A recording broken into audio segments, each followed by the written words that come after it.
हाँ जी, तो नंबर 1 पे आती है महानूर बलोच। महानूर के बलोच के बारे में तो आप जानते होंगे, बहुत ही खूबसूरत दिखने वाली एक्ट्रेस जो आज के दौर में भी ये 20 साल से ऊपर नहीं लगती।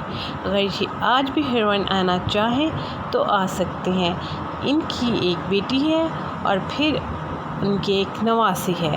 दिखने में ये 20 साल लड़की से कम लगती हैं और बहुत ही खूबसूरत और बहुत ही पुरकशिश हैं।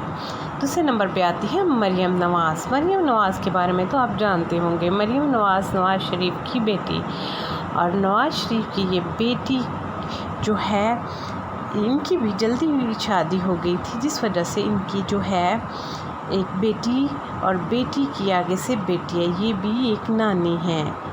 तीसरे नंबर पे आती हैं उम्मे रहील, बहुत ही फेमस हर्बलिस्ट, और इनकी भी जो दिखने में ये भी 20 साल से ऊपर नहीं लगती। इनकी भी एक बेटी की बेटी है और ये भी एक नानी है।